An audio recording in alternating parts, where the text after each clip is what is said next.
good afternoon, or good evening, depending on when you see this. I thought it would be a great idea because in my previous videos, I talked a lot about the systems that I think are important that for education in general to be successful, you need to have good systems or habits. And so I thought I would uh, show you the system that I've created to help aid in music education.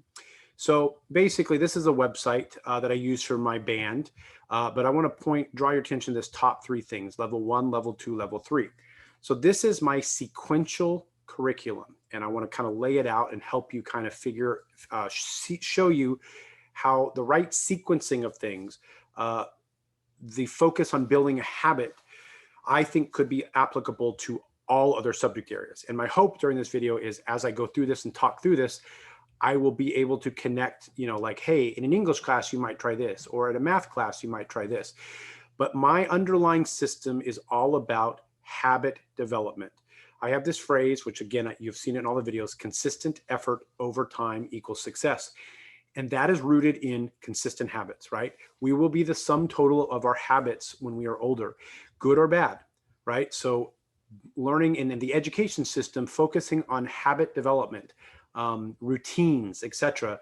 I think that's the key to long-term success. So anyway, let me kind of go through this real quick. So what I have done, and again, keep in mind, this is over 12 years, 11 years of development of curriculum. So it's not like I just magically made this year. It took a long time. Consistent effort over time equals success.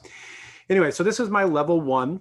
And so the first thing I have is PDF curriculum for the people in my band. I'm a French horn player, so I'm going to click on that.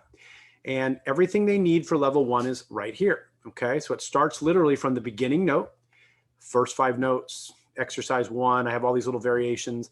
And ideally, it's basically building towards an octave scale, if you want to think of, or a range of an octave is a better way to say it. So the first 5 pages are my level 1A curriculum. So I go over here, then I'll talk about that. So here is level 1A. I have all these little drop-down menus. And so what these are because I created all this PDF. I have it in my computer program that I use for music. And I also created what's called practice tracks. So if I click on this, you should be able to hear it. It's going to literally play along, and they can buzz along, play along. It's going to play along this stuff. So they can practice along, sizzle, buzz, finger, hearing. It sets them up for success to start the idea of developing a good habit. All right, I'm gonna let it run just through probably the first 5 notes so you can kind of hear, right? So here would be the first 5 notes. And we talk about the fingerings, etc. But this is how I start all kids. I have a system, a process for them. All right, you get the picture. I'll stop that. All right, so my focus is to teach them how to teach themselves, to teach them how to practice, right? The old adage is, give a man a fish he eats for a day, teach him the fish he eats for a lifetime. And I think that's, again, the system that if we thought of that mindset as the key to how we teach education across the board, I think we'd have more success. Again, what do I know? I don't know. That's just what I'm trying to demonstrate here. So anyway, the kids would work through these different tempos. Now, what I want to show you now is, all right, well, how do they know if they're progressing? Well, along with this, I have tracking sheets, and I'm going to switch to that now. This is a tracking sheet. And so what they would do, and this is stuff I filled in, they would put the week, and this top part up here is for tracking their daily habit. Now, this is just an example, all right? This is just what I use to show examples. And then down here are the different skills, right? So let me go back here. I break it down into certain skills they need. I have the 5 tempos.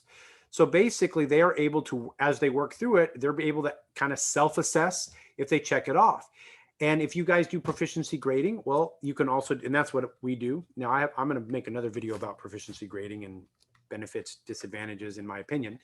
But the bottom line is that's how they are able to track, or how I can track, whether I test them or not. Now, obviously, this is being done during COVID, and so it's this distance learning. So I'm putting a little bit more of the emphasis on them. But the point is, it allows them to track their progress. And in my development in the last year and a half, 2 years, tracking has been something that has been pointed out to me to be a key factor in learning how to change habits. So again, tracking. Okay. Now I might be going fast. Because I want to get through this. And so hopefully you followed me to this point. So As they work through my sequential curriculum, the next level is right here. So again, this is where we start building routines. I always create a warm up for every level. Okay. So let me go back up to the PDF. So obviously level 1A, they are learning the first 5 pages. And then at level 1B, I pick and choose a few of those things to create a routine. So again, if I click here, it's going to take them to a practice track that's going to take them through this stuff. At the same time, after we do our established routine warm-up, they're going to start working through this curriculum, which is, again, unit 1 and 2. So let me go here and just kind of go down. So unit 1 is establishing the chromatic scale, and I have a series of etudes that help them develop their skill of the chromatic scale, which also helps them learn all their different notes and fingerings on their instrument. And then there's also unit 2, which introduces key signatures, key centers. And so again, it's a series of etudes in unit 2. So basically, all of level 1 is working them through those 2 units at a sequenced or logical pace. Now go back to this Dayton curriculum. Sorry, that's the school I work at. So if I go right down here to level 1B, you'll see again, every time they switch a level, they still have the option of tracking. So hopefully that they could use this their entire curriculum, their entire time in the program. And they would just keep track if they practiced, right? And then as they work through with the practice tracks, they can check off the different tempos, etc. You could call them the different proficiencies, however you want to look at it, whatever term you like, all right? Everything is laid out. And again, they can work at their own pace in a way, but we would do this as a class. But given that we're doing distance learning, again, they're kind of doing it at their own pace. Now, in my Zoom classes, I model this for them. I do this with them. And then on the other days, it's kind of what we call gradual release. They kind of do it on their own on the other days. Again, long term, I want to set a habit, a habit of practicing. Okay. So now I'm going to go to 1C. I'm going to start moving quickly because I hope you're getting the point. So again, level 1C, there's a warm up. Now notice I add a few things. It's basically the same warm up as 1B. Although I add a little bit of unit 1 to it, okay, and some articulation. And then we keep progressing. You'll also notice that letter B, C, D, E, F, and G are still part of 1C, even though they were also present in 1B. The reason, these are faster tempos. So I'm also trying throughout this process to train the students to learn how to practice slow to fast, which again is a key habit, key component of practicing well. Anyway, I've got some other scales and stuff. So we're building more musical skills. Now 1D is where it starts to kind of take shape to my true system. So at 1D, where we have warm up 1D, you can see there's actually almost a completely new set. And so what we do is we do a chromatic exercise where we work on our tone, then articulation. These are basically lip slurs and scales. So now we've actually established what you could almost call a routine or warm-up that most band directors probably do in their daily habit. And then these are practice tracks for these skills. This is the end of unit 1, and then I've grouped together some stuff for unit 2, and I also have 2 band pieces I wrote. Now, all of that, everything I just showed you is contained in that first PDF, all right? So basically, we work through this both together and collectively. And by the end, they have a strong set of musical skills, right? And they can check them off as we go. That's their responsibility. And they have this whole thing. And so it's basically a system that is teaching them how to practice. Okay. So if you've followed me thus far, which I hope I've explained this very clearly, I'm now going to move to level 2. Now, this is where, again, you'll see the system that I've talked about, yeah, I think that's the right word, the system. All right, so again, the only difference is now every PDF has its own, or every level has its own PDF. So because I'm a horn player, I'm just going to stick with horn. All right, so what you'll notice now is there is a sequential warm-up. So there's a set of specific warm-up skills we go through, 3 scales, a chromatic scale and a chorale. And then there's a new unit. So now what I'm doing here is I'm adding, before we worked on establishing key signatures, now we're establishing time signatures and dynamics. So we're adding a new layer to our skills. And so you'll notice there's 3/4, there's 2/4, there's 6/8, there's cut time, There's more of the same 4/4, 3/4, 2/4, cut times 6/8. Then there's some triplets. So I introduced triplets kind of on this page. And then there's actually some assessments. Okay. So if I go back to this, everything has a practice track, allowing them to practice. That is coordinated with their tracking sheet, right? So again, they should be tracking their daily habit of practicing. They should be working through the routine stuff and checking off the tempos. They should be, and this is, again, I'm teaching them the art of practicing through a sequenced curriculum.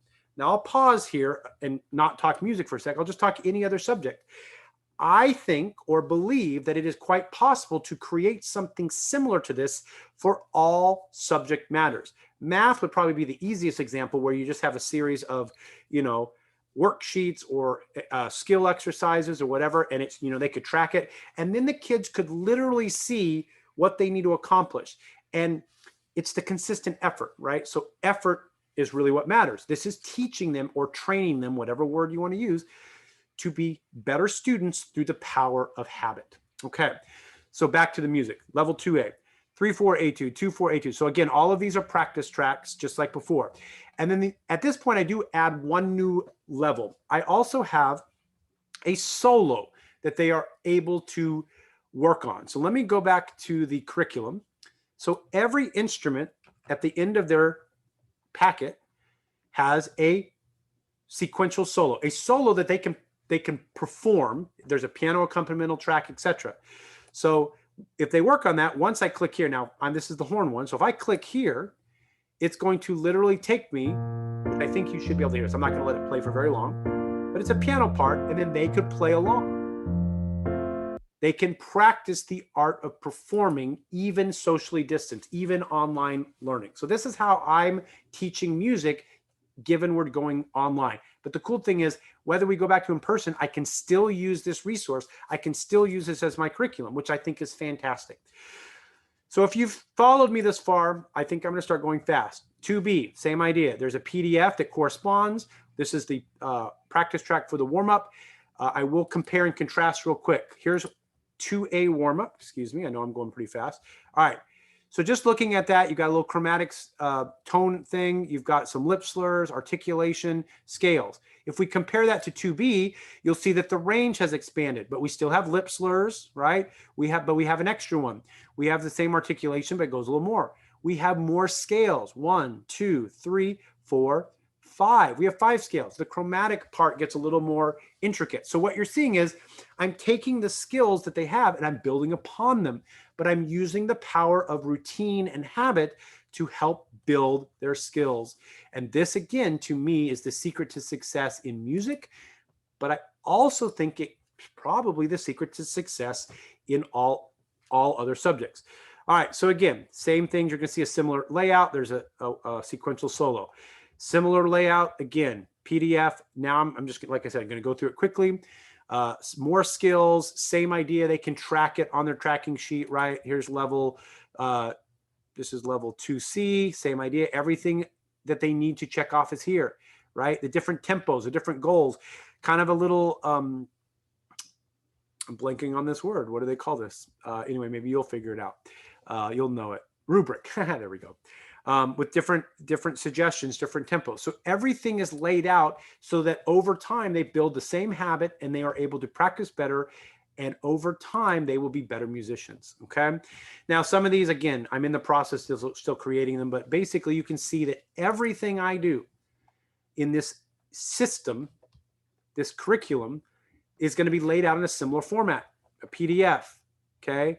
A set of skills that are part of the warm-up, etudes, solo, same thing. Set of that warm-up they can practice along with, solo, etc. And so I'm going to go all the way to the last one, and I'm going to have you look at, again, the horn warm-up. I think what you'll notice is this is much more intricate, but it has some of the same skills. So tempo is faster, range is bigger.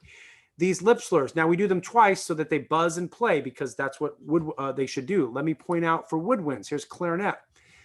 While the brass are buzzing and playing, they double time it, right? So they're developing more technique, etc. So there's a system here that I'm following that allows for growth. But you'll notice it's a similar format. Okay, articulation, tone control, scale routine at a much faster tempo, all 12 major scales, okay? A chromatic etude that gets really fast and technical. And again, as a horn player, hopefully build in the range. And then chorale. Then you'll notice again, the etudes are there. They're harder. So everything is sequenced. Everything is progressive. And I actually still have more material I could add, but for the sake of online learning, I decided that 3 levels was enough. But I could probably go 4 or 5 levels if I wanted to in most areas, allowing kids to consistently grow no matter where they're at. And so to me, that is kind of the key to this long-term success in education. Okay, I'm going to stop sharing my screen.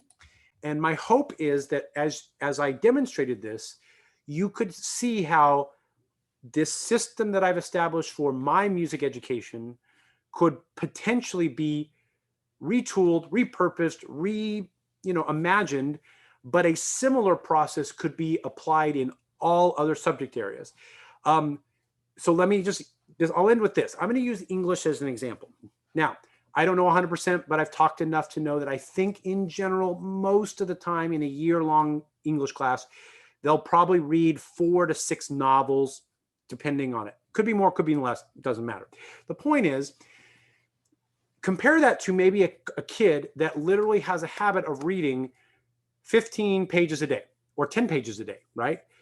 And so basically, over the course of a year, they would have read so much more than those 5 books, okay? So in an English class, again, I would say, wouldn't we want to focus on the habit of writing and reading, right? Those are the key components. Now, obviously, we want to establish that habit first, quality second. This is a phrase I've been using a lot during online learning. Habit first, establish the habit, quality second. Because you cannot get quality without the habit, right? Music, if I'm not practicing, I'm not going to get quality. Now, if I start the habit of practicing over time, as I get better at the art of practicing or the art of writing or the art of reading or the art of science, whatever, but I develop that habit, the quality will come. So I'm hoping, again, through this long video, which I hope you watched, thank you very much for, if you tuned in all the way to the end, habit, right? The power of routine, the power of habit, consistent effort over time equals success. I hope that I modeled that for you and that maybe you are now brainstorming some ideas of how you can create better curriculum, better sequence curriculum. All right, thank you for your time. Have a great day.